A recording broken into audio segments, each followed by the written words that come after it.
ஜிம்முக்கு போனா பைல்ஸ் வருமா? எதனால? இந்த வீடியோல டீடைல்டா பார்க்க போறீங்க. முக்கியமா நெப்போலியன் அவருடைய கடைசி வார்ல தோத்து போனதுக்கு காரணமே அவருக்கு பைல்ஸ் இருந்ததுதான். அத பத்தியும் தெரிஞ்சுக்க இந்த வீடியோவை ஃபுல்லா பாருங்க. ஜிம்முக்கு போனா பைல்ஸ் வரும் அப்படின்ற மாதிரியான கூற்று எதனால நான் சொன்னேன் அப்படின்னா, ஜிம்முக்கு போறதுனால கிடையாது. ஜிம்முக்கு போய் இந்த புரோட்டீன் பவுடர் எடுத்துக்கிறது, வே புரோட்டீன் எடுத்துக்கிறது, இதெல்லாம் சாப்பிடுறதுனால பைல்ஸ் வரும் அப்படின்ற மாதிரி சமீபத்துல ஒரு டாக்டர் கூறிய ஒரு கருத்தை பத்தி தான் இந்த வீடியோல நீங்க டீடைல்டா பார்க்க போறீங்க. ஜிம்முக்கு போலாம் தப்பு இல்ல. ஆனா இந்த சப்ளிமெண்ட்ஸ் அப்படின்ற பேர்ல புரோட்டீன் பவுடரா இருக்கட்டும், வே புரோட்டீனா இருக்கட்டும், புரோட்டீன் பார்ஸா இருக்கட்டும், புரோட்டீன் வேஃபர்ஸா இருக்கட்டும், இந்த மாதிரி எக்ஸ்டர்னலா ஒரு பவுடர் ஃபார்ம்லயோ பார் ஃபார்ம்லயோ வந்துட்டு எடுத்துக்கிறாங்க நிறைய பேர்.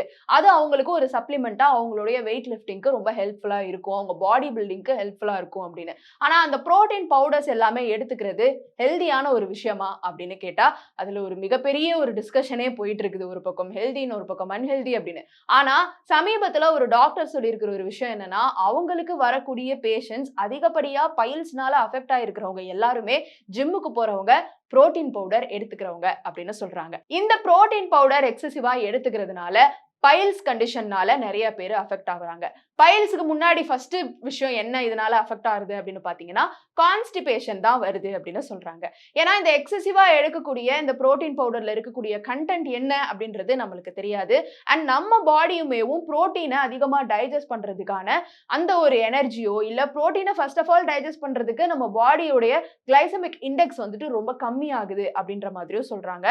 இந்த நிலையின் காரணமாக ஃபர்ஸ்ட் கான்ஸ்டிபேஷன் வருது, அதுக்கப்புறமா பைல்ஸ்னால அஃபெக்ட் ஆகிறதாக கருத்துக்கள் வெளியாயிருக்கு. இப்போ ஒரு புரோட்டீன் நம்ம வேற ஏதாவது ஒரு ஃபார்ம்ல எடுத்துக்கிறோம் அப்படின்னாக்கா ஃபைபரும் எடுத்துப்போம். காய்கறிகள்ல இருந்து ஃபைபர் கிடைக்கும், இல்ல ஃபைபர் ஏதாவது ஒரு உணவுப் பொருட்கள்ல இருந்து ஃபைபர் எடுத்துப்போம். இப்போ புரோட்டீனை எதனால பாடியால டைஜஸ்ட் பண்ண முடியல அப்படின்னா, கரெக்டான ஃபைபர் அப்படின்றது வந்து நம்மளுக்கு இல்ல. புரோட்டீன் தான் தேவை, புரோட்டீன் தான் தேவை அப்படின்னு சொல்லிட்டு புரோட்டீனை மட்டுமே அதிகப்படியா எடுத்துக்கிட்டு இருந்தா அது மட்டுமே நம்மளுக்கு தேவை கிடையாது. கூட நிறைய நியூட்ரிஷன் நம்மளுக்கு தேவைதான். அதுல முக்கியமா இந்த ஃபைபர்ன்றது தான் நம்ம பாடியில எதுவா இருந்தாலுமே அதை வந்து டைஜஸ்ட் பண்ணி நம்ம பாடிக்கு தேவையான சத்துக்களை கொண்டு போறதுக்கு ரொம்பவுமே உதவியா இருக்கக்கூடிய ஒரு விஷயமா இருக்கு. நம்ம ஜூஸ்ன்ற பேர்ல ஜூஸை புழிஞ்சிட்டு சக்கையை தூக்கி போட்டு வெறும் ஜூஸ் தான் குடிச்சுக்கிட்டு இருக்கோம். இல்ல காய்கறியை யாருமே நிறைய எடுத்து சாப்பிடுறது கிடையாது. இது எல்லாத்துலயுமே தான் அந்த ஃபைபர் கண்டென்ட் அப்படின்றது ஜாஸ்தியா இருக்கு. இந்த மாதிரியான ஃபைபர் கண்டென்ட் எல்லாத்தையும் தவிர்த்துட்டு புரோட்டீன் பவுடர்ல இருக்கக்கூடிய புரோட்டீனை மட்டும் எடுக்கிறதுனால தான் இந்த கான்ஸ்டிபேஷன் இஷ்யூ வருது அப்படின்னு சொல்றாங்க. கான்ஸ்டிபேஷன் இஷ்யூ அதிகமாக அது பைல்ஸ்ல கொண்டு போய் விட்டுரும். முக்கியமா ப்ளோட்டிங் பிரச்சனை, கேஸ்ட்ரிக் பிரச்சனை,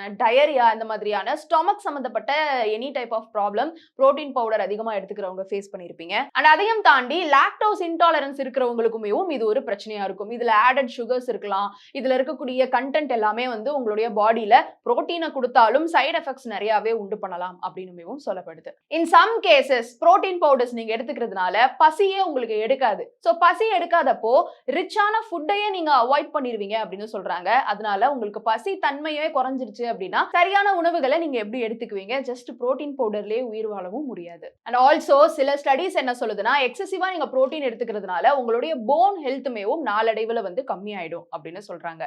இன்னொன்னு, எக்ஸசிவா புரோட்டீன் எடுக்கிறதுனால கிட்னி இஷ்யூஸுமேவும் வர்றதுக்கான சான்ஸ் இருக்கு. ஃபர்ஸ்ட் ஸ்டொமக் அதை டைஜஸ்ட் பண்றதுக்கு கஷ்டப்படும், அடுத்து கிட்னி அதை ப்ராசஸ் பண்றதுக்குமேவும் கஷ்டப்படுது. கிட்னி இஷ்யூஸ் வர்றதுக்கான சான்சஸ் இருக்கு அப்படின்னு சொல்றாங்க. அண்ட் ஆல்சோ நான் ஆல்ரெடி சொன்ன மாதிரி இருக்கக்கூடிய இன்கிரீடியன்ஸ், அது வந்து மில்கா இருக்கலாம், இல்ல சோயா இருக்கலாம், இந்த மாதிரி நிறைய பேருக்கு அது அலர்ஜியை உண்டு பண்ணி ஆக்னி ப்ராப்ளம், இந்த மாதிரியான ப்ராப்ளம்ஸுமேவும் கொண்டு வரதுக்கான சான்சஸ் இருக்கு அப்படின்னு சொல்றாங்க. இந்த விஷயங்கள் எல்லாமே இந்த புரோட்டீன் பவுடர், வே புரோட்டீன் எடுக்கிறதுனால நிறைய பேர் சமீபத்துல அஃபெக்ட் ஆயிட்டு இருக்கக்கூடிய ஒரு விஷயமா பார்க்கப்படுது.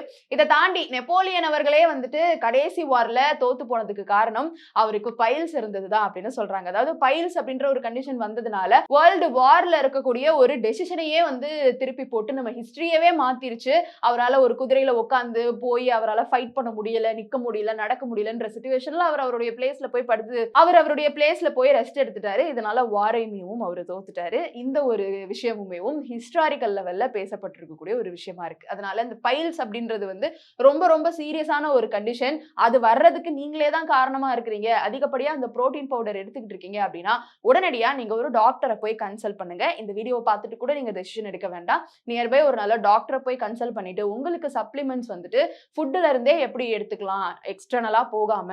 ஏன்னா இப்போ ஏதாவது ஒரு பாடி கண்டிஷன் ரொம்ப பெயின்ஃபுல்லா இருக்கக்கூடிய ஒரு பீப்புளுக்கு டாக்டர் தான் வந்து சப்ளிமெண்ட்ஸ் வந்துட்டு சஜஸ்ட் பண்ணுவாங்க. அதுவும் குறிப்பிட்ட பீரியட் ஆஃப் டைம் நீங்க இதை சாப்பிட்டு அதுக்கப்புறமா அந்த சத்துக்கள் எல்லாத்தையுமே ஒரு ஃபுட்ல இருந்து எடுத்துக்க சொல்லி தான் டாக்டர் சொல்லுவாங்க.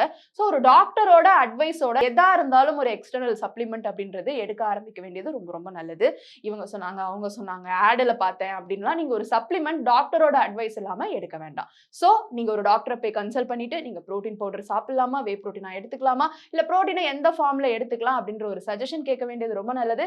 இந்த வீடியோ உங்களுக்கு பயனுள்ளதா இருந்துச்சுன்னா உங்களுடைய கருத்துக்களை கீழே வந்து கமெண்ட் பாக்ஸ்ல ரியா என் கூட ஷேர் பண்ணலாம்.